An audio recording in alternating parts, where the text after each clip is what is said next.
Hello there, ladies and gentlemen. Welcome back for another episode of the Anime Podcast Show. Anyway, before we kick off today's episode, why did I came up with some ideas for this series, History of Anime? Well, let's talk about it. Well, because when I came back watching anime, I love doing research. So I was like, you know what? I want to do a series like this in the future. So, and I love talking about these type of information that people wants to know about their favorite shows. So I decided to do a series on like a decade or like an anniversary video, something like that. But I want to put it on the Anime Podcast Show. So that's why I want to create a series that is talk about like a decade or whatever that comes out around that era of anime. So now I want to make a decision to do a series like this. But now, as of I started in late 2021, I had some really good ideas, and for those videos at the time, that it was about the 60s to the 90s, so that was the 20th century anime. So now we are in the 21st century anime, but now I want to start off with this, and that will be the 2000s. So it's got to be all the popular series. So let's kick off with this. It goes off with the 2000s. We have to start with the Yu-Gi-Oh! Duel Monsters series. That came out in April of 2000. It's a second adaptation following the 1998 series that was produced by Toei. As of that one, just ignore it because it doesn't connect to the 2000 series. But anyway, this version has started from chapter 60 in volume 7 before adapting the remaining chapters of the original manga. When it came out, it became a culture success for a card game series made for 5 seasons, but most of the show has been adapted from the original manga, but other stuff is all filler, like Season 3's Noah's Ark, and the entirety of Season 4, Awaken the Dragons. But still, I'd still enjoyed it. But to this day, the franchise is still going strong after the main series ended their run in September of 2004. Not only that, they made 3 theatrical films, Pyramid of Light, Bonds Beyond Time, a crossover with GX and Fadis, and Dark Side of Dimensions, and made a lot of spin-off series. To the next 20 plus years, fans like us, we will continue and support the franchise.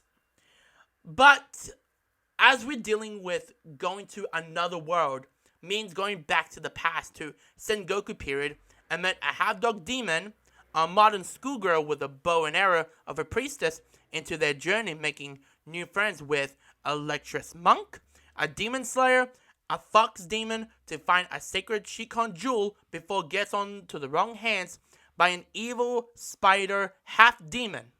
And that series I am talking about is Inuyasha. It became a successful series in 2000. It would be never made around the world. And also, it never thought a series from a comedy point of view into a darker storyline as set into a modern day world. The manga, the anime, it became a cultural phenomena, airing it on Adult Swim as one of the best English dubs around 2002 to 2007. Until the final act is the final half of the story in 2009. But I'm glad that the cast finished the show, and now leading up to the spin-off of Inuyasha, Yoshihime, Princess Half Demon, seeing the next generation of characters that we know for a very long time. But still, that is another favorite series I'd really enjoyed. Speaking about favorite series, this series I grew up watching back in the day, and you guys know this phrase, and that is Let It Rip. Oh yes, Beyblade. This series came out somewhere around for 3 seasons and 1 feature film, kicking off January of 2001 to December of 2003. It focused on a team of Blade Breakers. Beyblade has started their own toys to launch it worldwide. It first started as a manga series in 1999, and then made their own original stories into an anime series then. But now, making a lot of spin-offs here and there. But still, I still really enjoyed Beyblade, and also with their spin-off with, I didn't watch the Metal Saga series, but I did watch the Burst series. But not the first 2 seasons, but I just watched the Burst from season 3 to the current season. of a fighting story becomes as he attempts by winning an event known as Shaman King. That's right, Shaman King. And I was like, I can't believe it's been 20 years since that series came out. First started as a manga in June of 1998, to an anime adaptation of Shaman King airing for about 64 episodes from July of 2001 to September of 2002. It became a huge hit in Japan, including with the popularity of the manga. But in the English side, not really at all. Not really all from the very beginning. Until later in the 2010s, I believe, it became popular and people were interested and people were thinking about a reboot if it would happen. To be honest, it made its return for a reboot series in 2021, just in time for the 20th anniversary of the original first anime. But here's the thing though, some of the original cast, not only in Japan, but in the English cast from 4Kids Entertainment. And I'm very surprised that they of course said yes and they accepted and going to reprise their roles. But I'm very happy about that. That's another very series I really enjoyed. I'm gonna go dive deep to that on when I get to the Shaman King that reboot series on the Anime Podcast Show when that day comes. When you're in love with someone, but as when you hug them, they turned into a Chinese zodiac animal. Oh, you all know this show, and that would be Fruits Basket. A very popular manga series that came out from 1998 to 2006. Then it turns into their own spin of the Fruits Basket anime series in 2001 that was produced by Studio Dean and airing it from July to, I think, December of 2001, I believe, but I don't even freaking know. Anyway,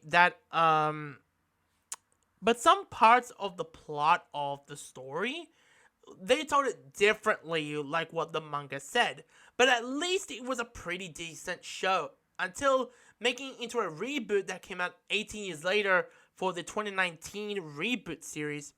But it's funny that the original cast from the old dub reprised their roles for those 3 seasons for the reboot and 1 feature film, and that is called The Prelude, and that focuses on Toru's parents and tells the backstory of how they met, got married, and of course what happened to them before the series, actually started. So yeah, who knows? Ooh wee! One of my favorite series, another one I grew up with, but it was the early days of anime for me, but this one is called Crush Gear Turbo. This series is a very popular Japanese, I think it's a sporting series that's I heard a reference to, but this series aired in Japan over 68 episodes between later 2001 to earlier 2003. I highly recommend to watch it. If you don't know where to watch it, you can watch it on YouTube, the entirety of 68 episodes. But funny enough, though, it never broadcast in the US, Canada, or even the UK. The only English country aired the show, and that is here in Australia. I'm sorry, it's not our fault, but it was produced by Sunrise, and it's a pretty decent show. And like I just mentioned, yes, Australia is the only country to air the show. I don't know why, but I don't know. I think Manga Pacific had the license to I think distribute the entirety of the series. I don't know, but that's what I know of. But to be honest, I'm not a fan of sporting shows, but after this clip from this show,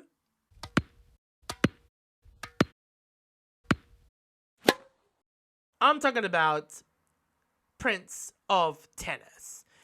Prince of Tennis, I need to start watching this series anytime soon, but I heard good things about it. But back to it. This series I think it aired about 178 episodes from October 2001 to March of 2005. How crazy is that? It actually made the media freaking franchise after a huge success. But to this day, they are still making more stories out of Prince of Tennis. Like an OVA series, animated feature film, a live action movie, a 3D CGI film, and now a sequel to the original story.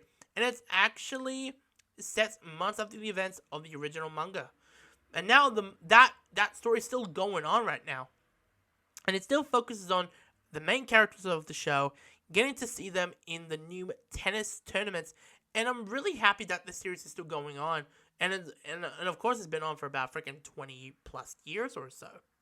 Jacking in your NetNavi. Wait, did I just say that? Yes. The next series I'm talking about is another favorite series I really enjoyed is Mega Man NT Warrior. Another popular series that would be suitable for children. This series has ran for about 5 seasons between 2002 to 2006. But in the English side has been dubbed by Ocean Productions and produced and licensed by Viz Media. I did talk about this in the 20th anniversary video. The link will be in the description below. How can we make a cyberpunk story, but as a protagonist? As a female character? Yes, they actually done that. That Ghost in the Shell standalone complex. When the first season came out in October of 2002, it received positively well from the critics, so they decided to make a second season as making the series into a 52 episode run. Here's the fact about that. When the second season came out, they had to make a decision of should they continue it or they just want to finish out with a movie. I don't know. That's what I heard of. But it was inspired by the real events been happening between 2001 to 2003. When 9/11 happened, then the war started, and they had begun of ideas of making the second season, and that's how we got the Individual 11. And that would be the second season's, or second gig. That's what it's called for Standalone Complex. After that, they made a feature film with an original net animation named Standalone Complex 2045. And that will be streaming on Netflix. To be honest, I had not seen it, but I'm gonna try to find time to watch it. So, yeah. To this most popular mecha series as their 9th installment in the franchise, and that will be Gundam Seed, spanning for over 50 episodes, and the sequels Gundam Seed Destiny for over another 50 episodes, so that makes over 100 episodes of Gundam Seed. Gundam Seed airing between 2002 to October of 2005, but spanning between a part ending from Seed, the original Seed in September of 2003, to make the Seed return for Destiny in October 2004, and running 11 months apart, not airing. But anyway, it kind of made success less than Gundam Wing, actually. And Seed also aired the series on Toonami with the Ocean cast. Now the second dub by NYV Post, the major cast from LA, a bit of New York and Dallas, same like the Ghost in the Shell, but still, same thing with Ghost in the Shell. I had not watched Gundam yet, but there'll be a day when I get into it. Kind of a ripoff of Yu-Gi-Oh, but this one, it has to be another favorite series I grew up with, but this one has to come. He will become a Kaido Ju Master, and that will be in Duel Masters. This series is about a card game, Duel Masters. It follows a different protagonist from the main storyline, airing around October of 2002 to March of 2006. To this day, the franchise is still going strong in Japan, but internationally, not really at all. But it did kind of receive well back in the day with the English audience, but it didn't impact like it was with Yu-Gi-Oh! But yeah, that's how it is. As a substitute Soul Reaper's duties to fight and protect his friends and family and citizens from Hollows named Ichigo Kurosaki. That is right, Bleach. I want to mention about this. This has been one of my first new series that I got into back in the day, but right before the pandemic at that time. So it was around 2018, and at the time was the Bleach live-action movie coming out, and I was like, let's take a crack at it. I'd actually really enjoyed it, and so much different from One Piece and Dragon Ball. It was funny that the final episode, when I was watching it, I remember I was like, what? Is that it? Is there any more stories? But yeah, there's one more arc left, and that will be the Thousand Year Blood War arc. I thought they animated already, but they did not. because of I didn't know about this until I done research on it, and said that there was a huge controversy happened at that time, and I was going, say what now? A controversy? Oh boy. Anyway, back to it. Until they made an announcement back in early of 2020, until now in 2022, right now, that means it's back, baby. The series started broadcasting since October of 2004 to ending their first run in March of 2012. Now to their second run. As for the final log of the story, that's freaking crazy. For about 50 episodes, bruh. 50 episodes. That's freaking crazy. And now the Thousand Year Blood War arc is gonna be freaking insane.